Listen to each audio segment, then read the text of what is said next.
हजुरलाई जय मसीह। म पास्टर सिमन मुखिया र हामीले यो समयहरूमा परमेश्वरको जीवित वचन हामीले हेरिराखेको छौँ।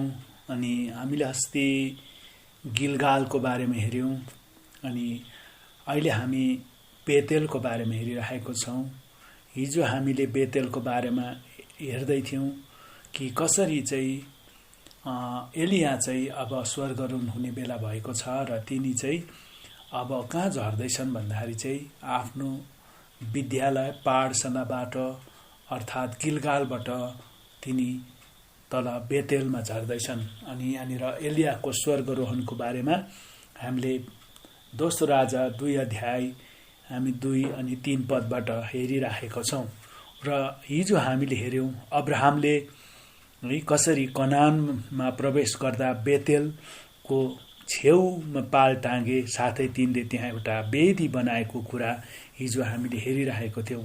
र आज हामी दोस्रो कुरालाई हेर्नेछौँ कि बेतेल चाहिँ वास्तवमा पहिला बेतेलको पहिलो नाम चाहिँ के थियो भन्ने कुरा हामी हेर्न गइरहेका छौँ। बेतेलको पहिलो नाम चाहिँ के थियो भन्दा चाहिँ लुज है। पहिला चाहिँ बेतेलको पहिलो नाम चाहिँ लुज थियो। अनि जहाँ याकुबले अनौठो सपना देखेको छन् है। अनि र त्यस ठाउँमा परमेश्वर बास गर्दो रहेछ भनी तिनले यो बेतेल भनेर उसले नाम राखे है। बेतेल नामको अर्थ चाहिँ के हुन्छ भन्दाखेरि चाहिँ बेतेल नामको अर्थ चाहिँ हुन्छ परमेश्वरको घर। र हिजो हामीले हेर्दै थियौँ कि बेतेलमा अब्राहमले त्यहाँनिर वेदी बनाए। अनि फेरि पनि पछि फेरि पनि अब्राहम त्यहाँ आएर फेरि पनि त्यहाँनिर त्यो बेतेलमा फर्किआएको कुराहरू हामीले हिजो हेर्दै थियौँ। र आज चाहिँ हामी के हेर्न गइराखेको छौँ भन्दाखेरि चाहिँ बेतेलको पहिलो नाम चाहिँ लुज थियो। तर पछि हामी यहाँनिर परमेश्वरको वचनबाट हामी उत्पत्तिको पुस्तकमा हामी गएर आज पढ्नेछौँ। हामी उत्पत्ति 28 अध्यायलाई हामी हेर्न गइरहेका छौँ। हामी 28 अध्यायको परमेश्वरको वचनबाट आज हामी 11 देखि हामी 22 पदसम्म पढ्दै जाँदाखेरि चाहिँ हामी के पाउँछौँ भन्दाखेरि चाहिँ यहाँ 11 भनेछ, तिनले यस्तो सपना देखे, जमिनमा खडा गरिएको एउटा भर्याङ रहेछ र त्यसको टुप्पा चाहिँ आकाशसम्मै पुगेको रहेछ र परमेश्वरको दूतहरू त्यसमा उक्लने र ओर्लने गर्दो रहेछ। परमप्रभु त्यसमाथि उभिनुभयो र याकुबलाई भन्नुभयो, म परमप्रभु तेरो पिता अब्राहमको परमेश्वर र इजाकको परमेश्वर हुँ। जुन भूमिमा त ढल्किएको छस् त्यो म तँलाई र तेरो सन्तानहरूलाई दिनेछु। तेरो सन्तान पृथ्वीको धुलो सरह हुनेछ। पूर्व पश्चिम उत्तर दक्षिण फैलिएर तँ जानेछस् र तँ र तेरो सन्तानहरूद्वारा नै पृथ्वीका सबै मानिसहरूले आशीर्वाद पाउनेछन्। हेर म तँसँग छु र तँ जहाँसुकै गए तापनि तँलाई रक्षा गर्नेछु र तँलाई त्यस ठाउँमा फर्काएर ल्याउनेछु। मैले तँलाई भनेको कुरा पुरा नगरुन्जेल म तँलाई छोड्ने छैन। तब याकुब निन्द्राबाट बिउजेर भने, निश्चय नै यस ठाउँमा परमेश्वर हुनुहुँदो रहेछ, यो मलाई थाहा थिएन। तिनले साह्रै डराए र तिनले भने, यो ठाउँ कस्तो भययोग्य रहेछ, यो त परमेश्वरको घरबाहेक अरू केही होइन रहेछ, यो त स्वर्गको ढोका पो रहेछ। यहाँनिर हामी परमेश्वरको वचनबाट के पाउँछौँ भन्दा चाहिँ यहाँनिर याकुबले चाहिँ अब आफ्नो घरबाट भागेको मान्छे, दाजुको डरले भागेको मान्छे, अनि त्यहाँ गएर चाहिँ जब तिनी एउटा ढुङ्गाको सिरानी लगाएर सुते त्यो घनघोर जङ्गलमा, अनि त्यहाँ सुते पश्चात चाहिँ उसले राति एउटा सपना देखेको कुरा छ। अनि यो बेतेलको पहिलो नाम चाहिँ लुज भनेर हामी जान्न सक्छौँ। तर पछिबाट चाहिँ है उसको नाम चाहिँ के भएको छ भन्दाखेरि चाहिँ यो जग्गाको नाम चाहिँ यहाँनिर परमेश्वरको वचनबाट त्यसलाई बेतेल भनेर नामकरण गरिएको छ। हामी परमेश्वरको वचनबाट यहाँ फेरि हामी 31 अध्यायको 13 पदलाई पनि हामी पढ्नेछौँ। 31 को 13 पदमा यसो भनेर लेखेको छ, तैँले खाममा तेल खन्याएको र भाकल गरेको ठाउँ बेतेलका परमेश्वर म नै हुँ। अब उठ, यस ठाउँबाट फर्केर तेरो जन्मभूमिमा जा। यहाँनिर याकुबले के गरेको थियो, जहाँ उसले त्यो दर्शन देख्यो, यो त अति नै भययोग्य ठाउँ रहेछ भनेर जब याकुबले थाहा पायो, उसले एउटा ढुङ्गा, जुन चाहिँ ढुङ्गा उसले सिरानी लाएर सुतेको थिए, त्यो ढुङ्गालाई उसले के गर्यो, खडा गर्यो र त्यहाँ उसले तेल खनायो। अनि यो जग्गा चाहिँ यो त परमेश्वरको घर रहेछ भनेर उसले भने। त यहाँबाट हामी के थाहा पाउन सक्छौँ भन्दाखेरि चाहिँ बेतेल चाहिँ परमेश्वरको घर हो है। बेतेल नामको अर्थ हुन्छ परमेश्वरको घर। एउटा मान्छे जब तिनी के हुन्छ भन्दाखेरि चाहिँ गिलगालबाट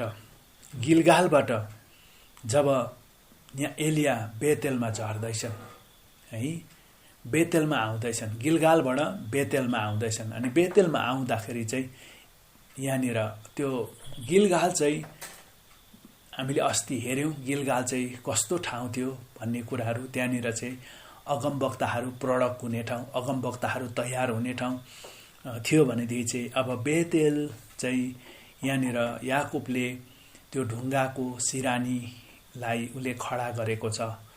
हामी धेरैचोटि यसबाट के बुझ्न सक्छौँ भन्दाखेरि चाहिँ धेरैचोटि हामी परमेश्वरको जीवित वचन बाइबललाई चाहिँ हामी के गर्छौँ, धेरैले त्यसलाई सिरानी जस्तो बनाएर मात्रै राखेको छ। तर हामीले परमेश्वरको वचनलाई हाम्रो जीवनमा जहिले पनि खडा र जीवित हामीले देख्न पर्छ। अनि त्यो चाहिँ परमेश्वरको घर रहेछ भन्ने कुरा चाहिँ हामीले थाहा पाउनुपर्छ। हाम्रो हृदय चाहिँ परमेश्वरको घर हो।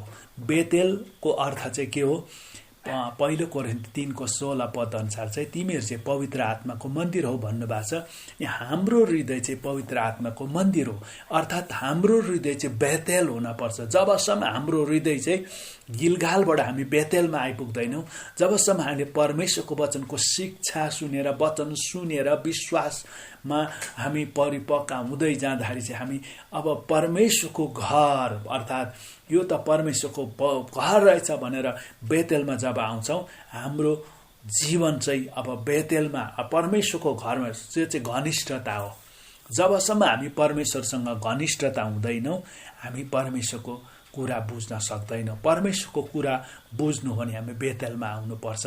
अनि यो बेतेल चाहिँ हामीले है एउटा तीर्थस्थल मात्रै बनाउनु हुँदैन। बेतेललाई हाम्रो जीवनमा प्रतिदिन प्रभुसँग भेट्ने ठाउँ बनाउनु पर्छ। यहाँनिर हामी परमेश्वरको वचनबाट हामी के पाउँछौँ भन्दाखेरि चाहिँ अझै हामी 35 अध्यायको 6 र 7 पदलाई पनि हामी उत्पत्ति यहाँनिर हामी परमेश्वरको वचनबाट पढ्छौँ।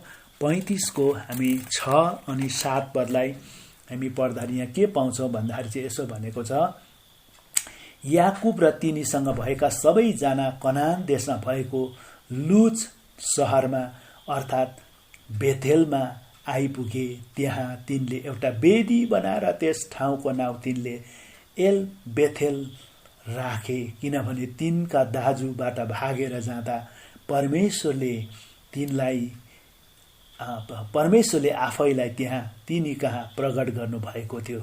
यहाँनिर परमेश्वरको वचनबाट हामी के पाउँछौँ भन्दाखेरि चाहिँ यो जग्गा चाहिँ कस्तो थियो भन्दाखेरि चाहिँ यो ठाउँ चाहिँ परमेश्वरको उपस्थिति भएको ठाउँ थियो। बेतेल चाहिँ परमेश्वरको उपस्थिति। यहाँनिर याकुबले के गर्दैछ, परमेश्वरले भन्नुहुँदैछ यो ठाउँमा उसले त्यो वेदी खडा गरेको छ, ढुङ्गालाई खडा गरेर उसले त्यहाँनिर तेल खनाइरहेको छ। अर्थात् त्यो ढुङ्गामा चाहिँ उसले पवित्र आत्माको रूपी अभिषेक खनाएको छ। हाम्रो हृदय पनि ढुङ्गा जस्तै हो।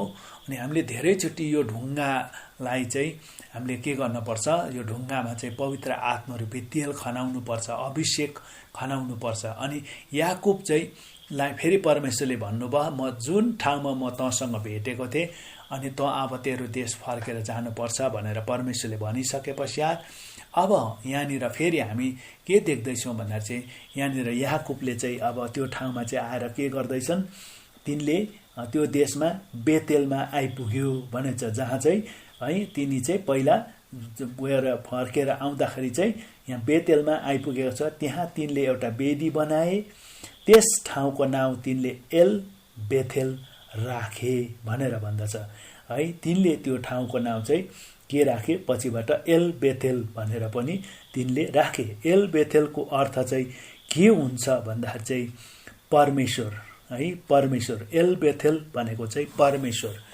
परमेश्वरको घर चाहिँ हाम्रो हृदय हो। हाम्रो हृदयलाई जति हामी परमेश्वरको वचनले भरिएर पवित्र आत्माको उपस्थितिमा रहेर हामी जति प्रभुको नजिकमा जान्छौँ, हामी त्यति नै के हुन्छौँ, परमेश्वरको वचनले हामी भरिँदै जान्छौँ अनि उहाँको अभिषेकले भरिँदै जान्छौँ।